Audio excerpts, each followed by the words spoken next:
Throughout all of known galactic history, there's always been conflicts. Conflicts for territory, conflicts for domination, conflicts sometimes just for the hell of it. It seemed as though most were coming to a stalemate, as many of the species would simply hold their own territories, push a little bit into a neighbor's territory, and simply get pushed back to their own lines, and the back and forth continued until several factions began to emerge. These factions were an amalgamation of several different species that wanted to expand their own dominion, expand their sphere of influence, so to speak. Ours is called the Queshfart.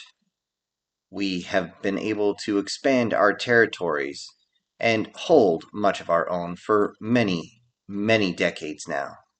When finding a new species, you always want to bring them under your thumb. It was not smart to just blow through resources.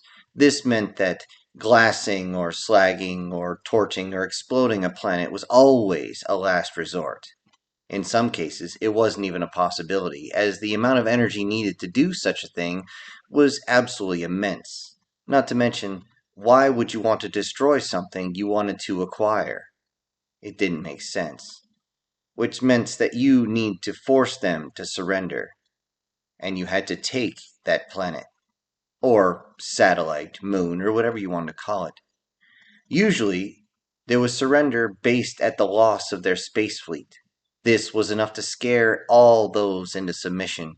Many would surrender before their fleet was completely decimated, or in some lucky cases, before a shot was even fired, as we would bring 3-to-1 odds against their own forces.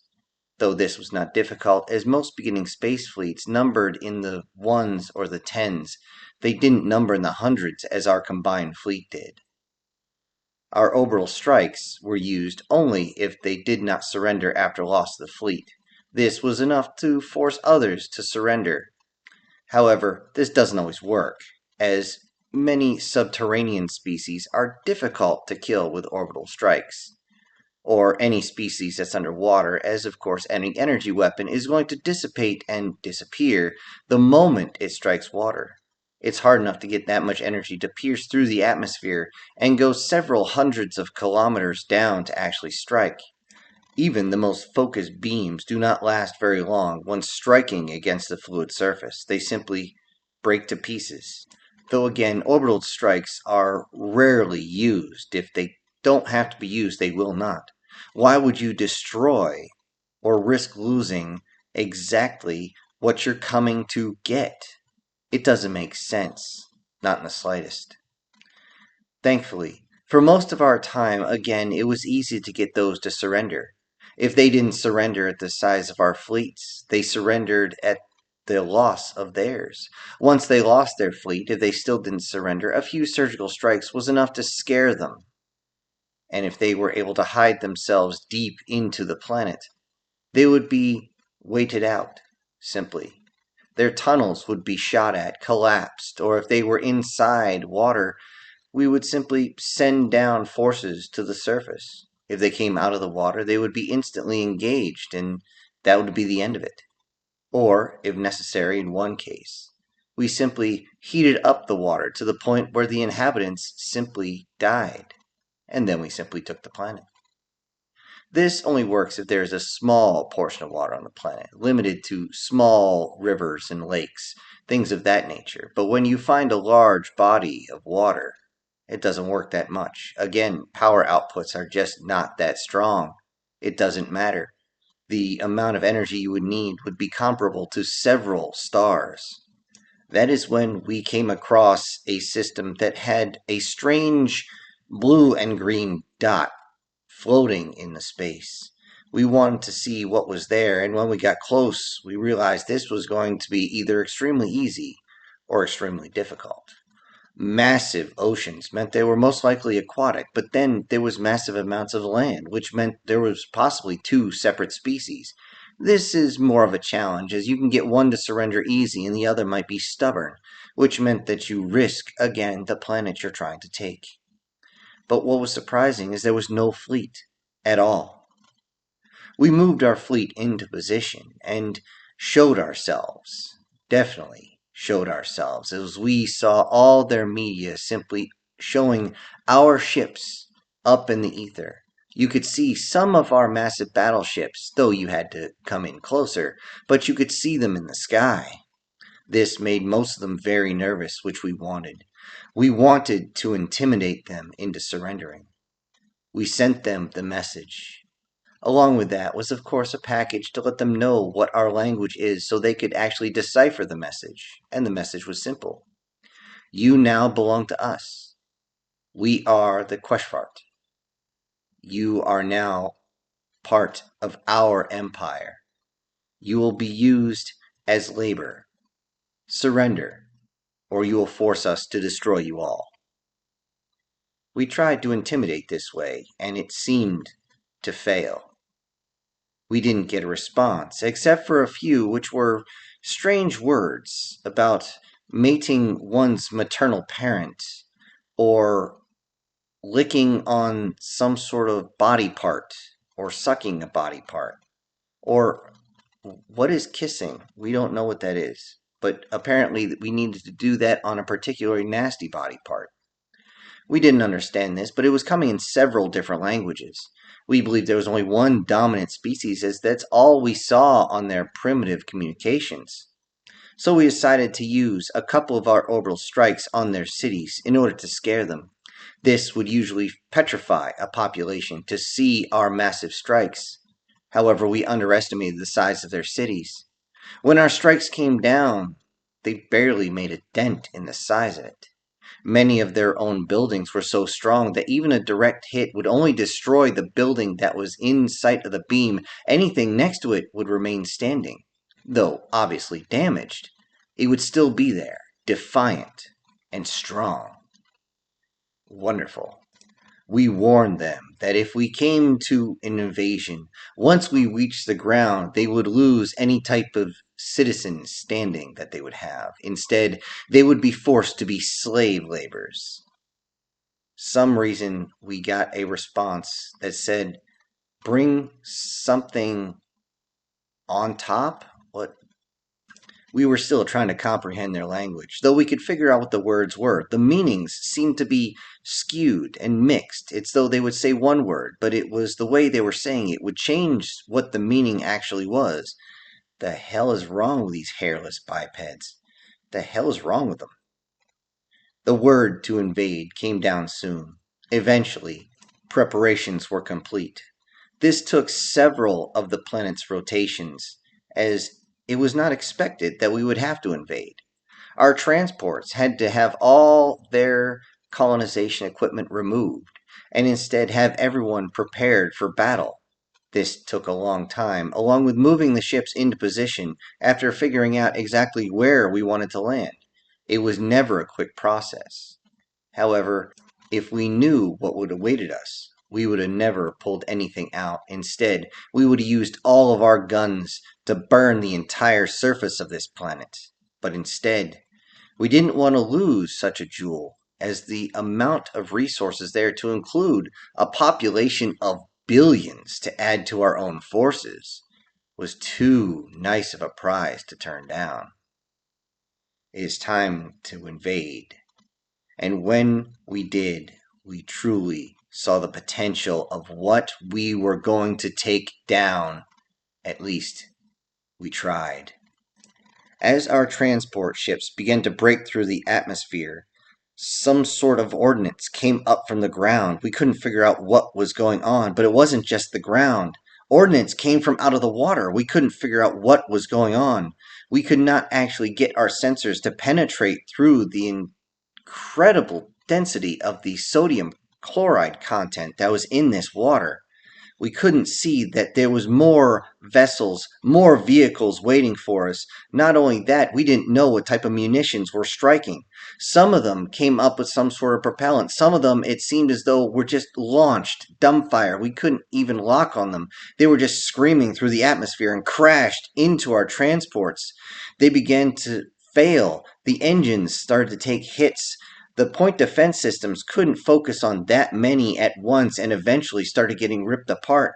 Some of them had their hulls ripped open when they were far too high coming through the atmosphere, and many of those inside were simply sucked out into the atmosphere, and no one could hear them scream on the way down with all that wind. It was horrific. But what was even worse was those inside when they realized that the ship was going down, and it was going down hard. The gravity motors had failed, the thrusters had failed, everything had failed, the pilots had even ejected, and those inside could only hold on to each other and pray to whatever deity they have, and hope that they are not seen as evil as they are crushed into the surface of the planet.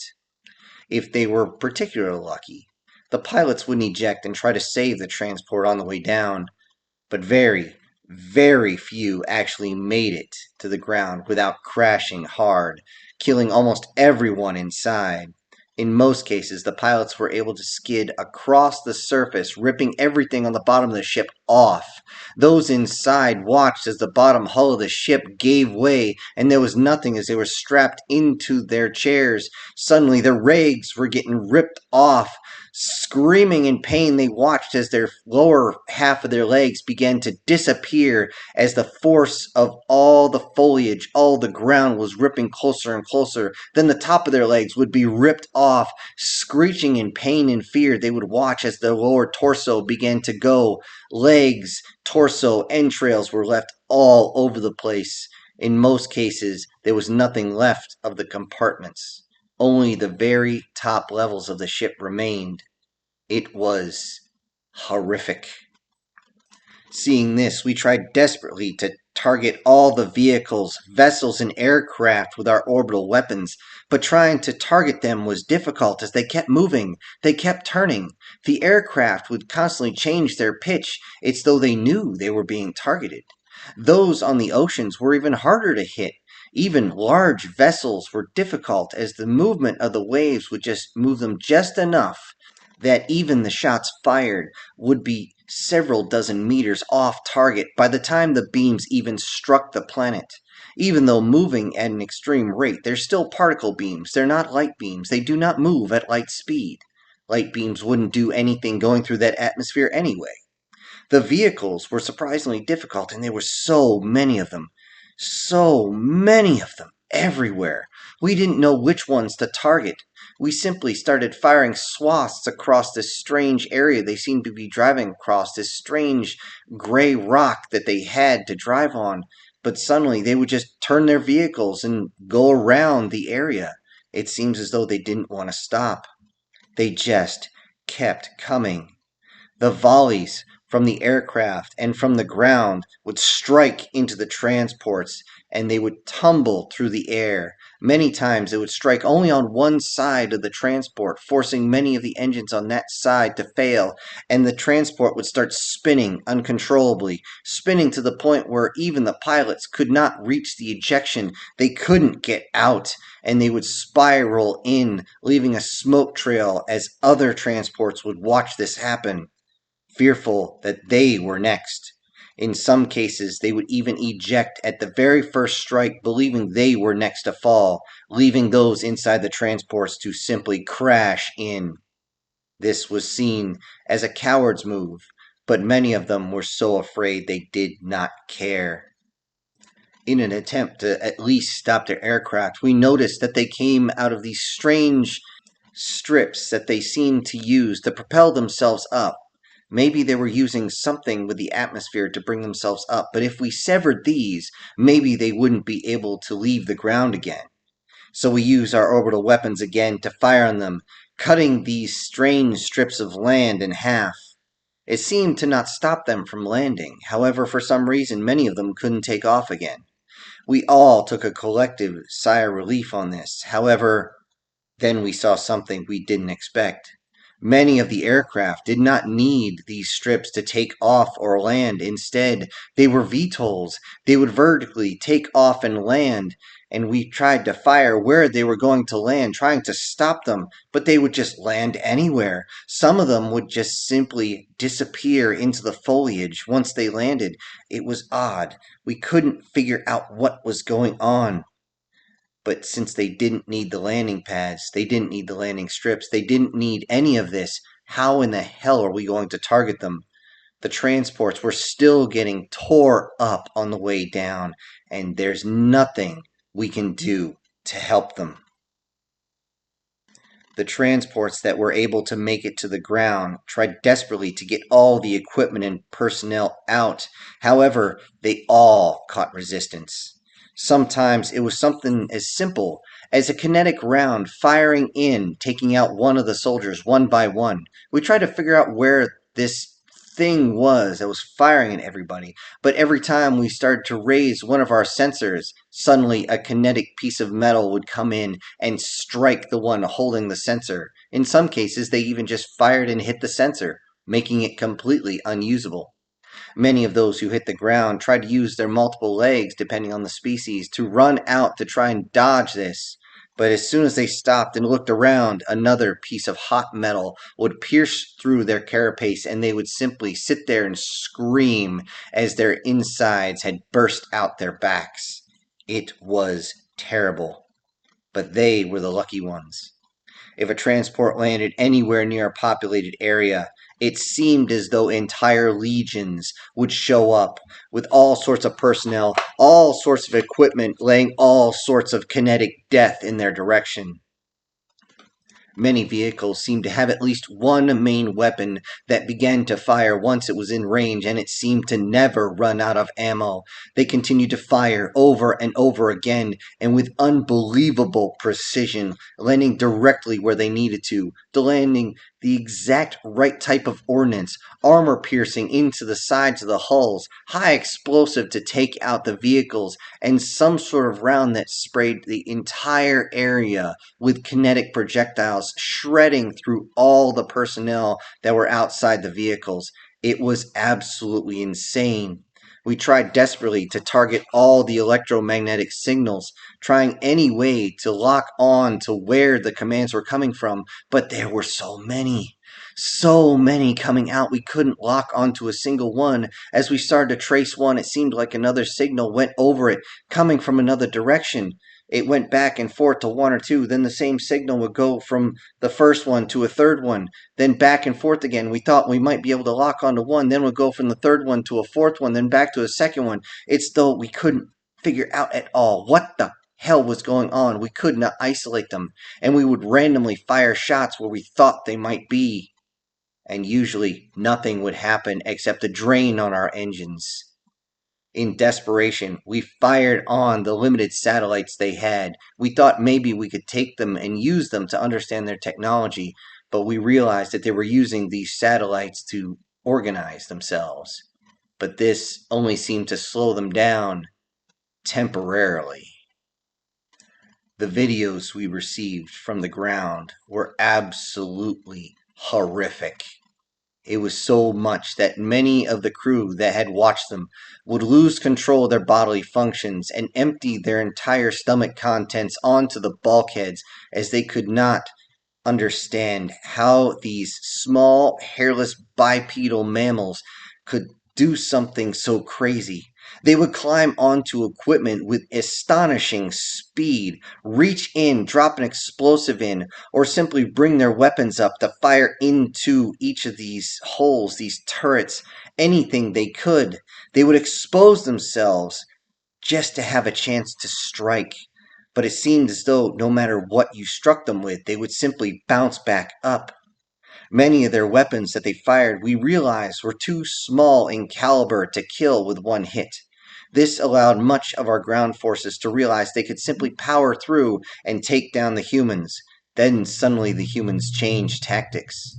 Instead of firing one kinetic piece of metal, they would raise their weapon, and every single possible projectile would fly out in a matter of seconds. This would cover the entire torso of any of our forces. It didn't matter if they had multiple legs, multiple eyes, multiple arms, several tails, wings, a huge torso, a skinny torso. It didn't matter. Each of the species fell. Every time there was a burst of this, they would find another one of their own dead. The only bonus is that they would see that the humans would duck behind cover, drop a piece of metal from the bottom of their weapons, and then insert another. We realized they were putting more of their kinetic weapons to use, more ammo in their weapons. We thought that kinetic weapons were completely useless now that we'd moved on to plasma-based energy weapons. But now we realized we might be wrong. Many of these creatures would simply get down on the ground and use a heavier weapon to put a wall of kinetic force into ours. It was horrible to see arms, legs, tails, sometimes heads being blown off or blown up as the body would slump down, many of them taking grazing hits and screeching to the sky in pain as they had never felt anything so bad. But that was the easy one, as we found out that these strange, evil, hairless monkeys decided that they loved explosives just as much as they loved kinetics. But what was worse is they loved fire. They would run into the ships and they would throw these strange death orbs into the doorway first. Everyone would look at it like, what the hell is this thing? And then suddenly the explosion would happen, forcing all of those back as the kinetic force would liquefy their insides. Anyone that it didn't happen to, shrapnel would come through, ripping them to pieces, usually not killing them, but a moment behind them, these humans would rush in and simply take down whoever was left.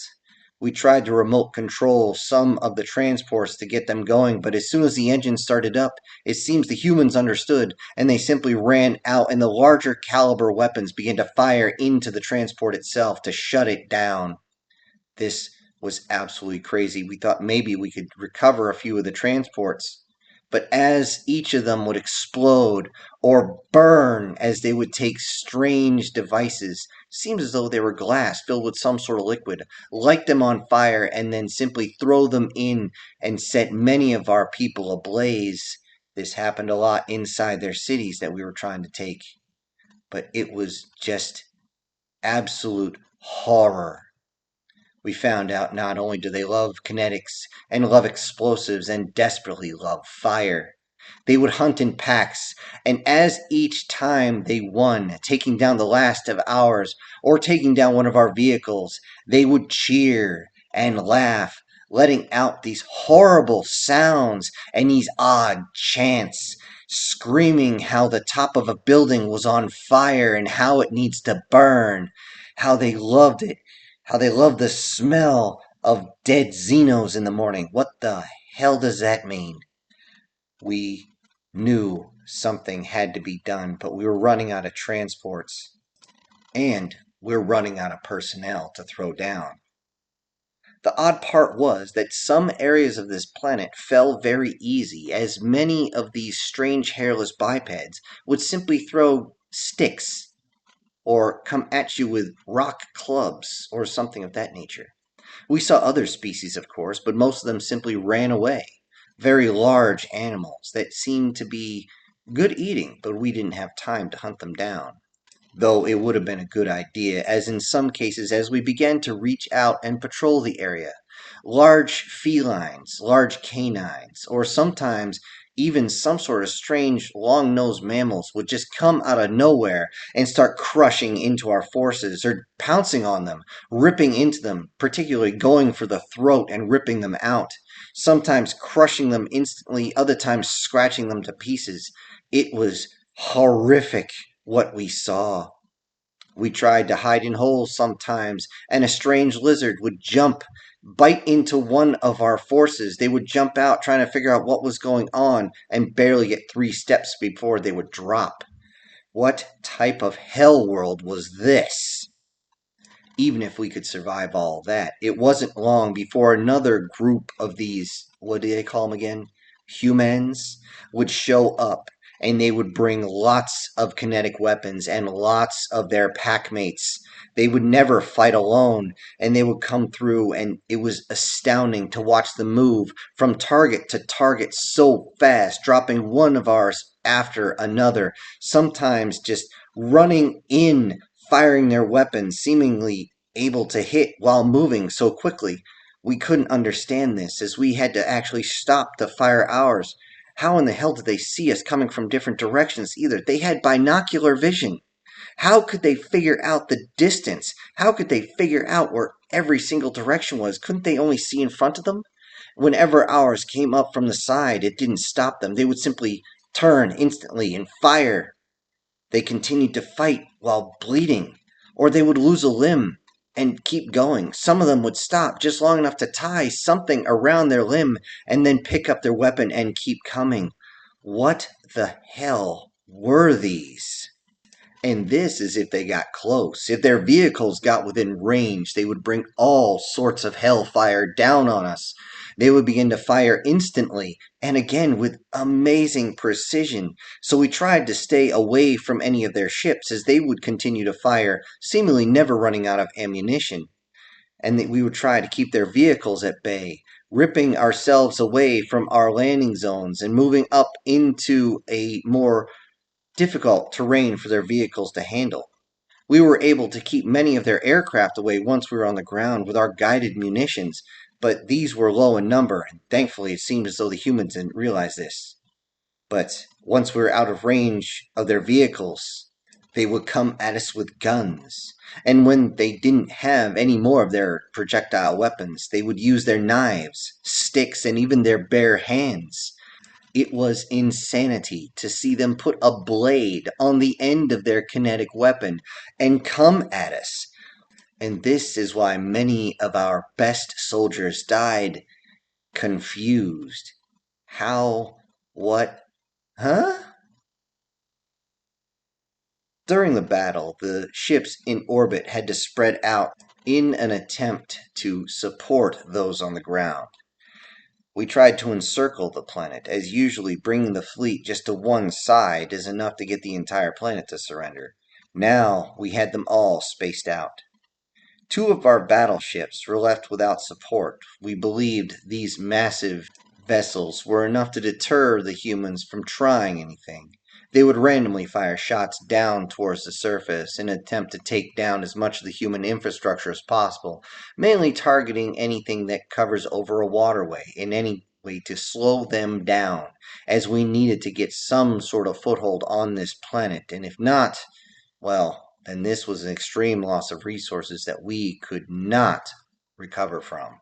So the battleships stayed there in synchronous orbit, defiant, daring the humans to try something. We learned out the hard way. Don't do that. Aboard the ships, both captains were told that aircraft were flying towards them. As we had realized before, they were suborbital. They couldn't get to us. But what were they doing? They were flying straight, perfectly straight. It was strange. You could hit them with the main guns, but it wouldn't make any sense. There's nothing behind them. Why would they be flying up towards us at such a speed? Then suddenly the bottom opened up, and a payload was dropped off. This was absolutely strange, as they didn't even realize what it was that came at them. It was some sort of cylinder driven by a propellant. In fact, there seems to be 8 of them, 4 of them heading to each of the ships. Was this their way of communicating? Were they trying to get satellites back in space? Nobody knew. They watched with interest as the cylinders began to get closer and closer and got very close. The captains on board kept trying to talk to each other, trying to figure out if they knew what was going on.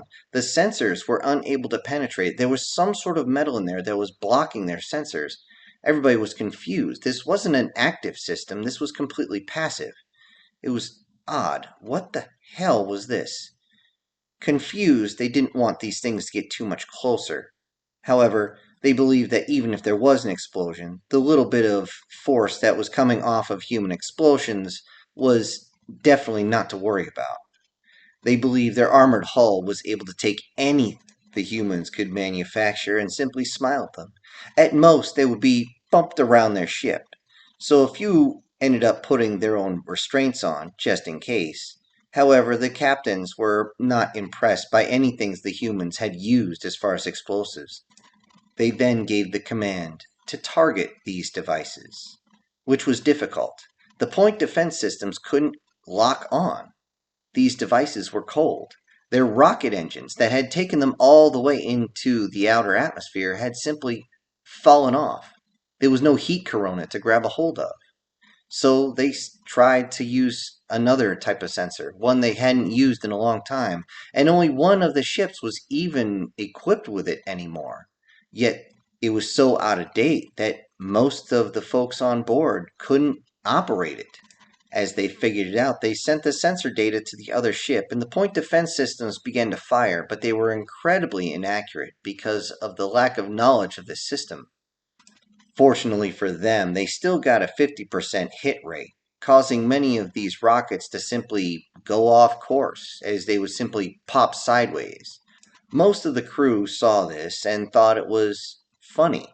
They thought it was a joke. What are the humans trying to do? Annoy us to death? With that, they all laughed, but they were not laughing very long. It wasn't long before the first one touched the hull and exploded. The nuclear blast gave enough kinetic force to push the ship over at point 0.4 the speed of light. The second ship was hit moments later. However, it saw the explosion and it immediately fired its retro boosters, but it was not enough as it moved at point 0.2 the speed of light. It was insane. Both ships were rocked to the side with enough kinetic force that the losses of personnel was at 87%, as most of them had gone splat against the bulkheads. The force of the ship moving was absolutely insane. Most of the hallways and doors, hatches, even many of the rooms were covered in entrails, fur, tails, scales. It was disgusting to see a carapace simply now floating down the hallway, as its previous owner was now in many, many, many different pieces, or piles of goo. As the few remaining on the ship tried desperately to get back in position, the second round of nukes hit. This one jolted the ships the other direction, sending them back towards the planet. Most of the ones that were already in the ship and damaged did not survive the second blast, as their bodies were simply thrown another direction into the sides. This left barely 2% of the crew still alive, and this was not enough. Those that were inside were treated to an absolute horror show, as they had to basically slide their way through the ship itself, full of nothing but different types of blood and different type of organs, different type of crushed bone that littered the entire ship. Both ships had lost their helmsman, and now they were caught up in Earth's gravity. The first one came down rather quickly and was able to pull itself out of the dive enough to slide its way across the snow-covered plains of one of its continents. The other one, even though it was able to recover, it burned through the atmosphere a lot slower, causing much more damage to the exterior hull, so much so that by the time it was flying through the atmosphere, parts of it were simply getting ripped off from the force of the atmosphere going across it.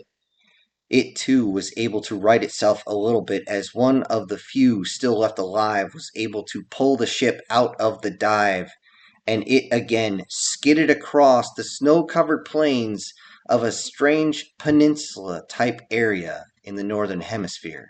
The one who saved that ship also aimed for the ice.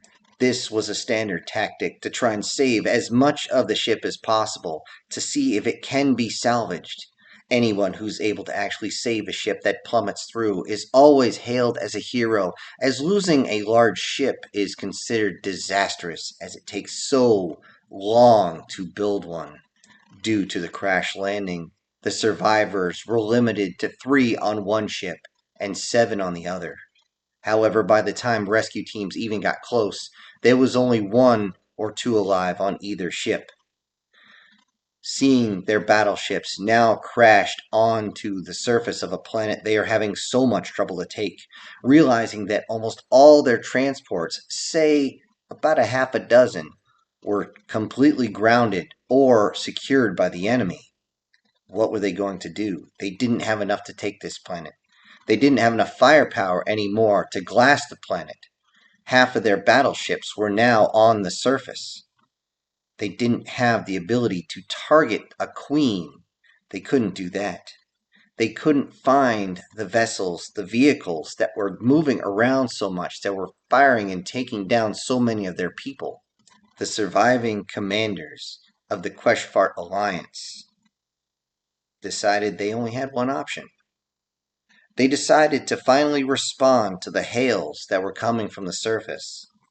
Maybe, just maybe, they can still bring peace, because it would be really nice if they could get these, what were they called again? Humans, to fight beside them instead of against them. They knew another alliance was eyeing them already. And if they learned that the Queshfart had actually failed to take a single planet from a single species, they would be the laughingstock and the other three factions would come at them. So they called down to humanity, calling for peace, calling for a parley, calling for a treaty, calling for a ceasefire, calling for anything to get them to the negotiating table. Because seeing how ruthlessly efficient these bipedal creatures are, it blurs the line between man and machine.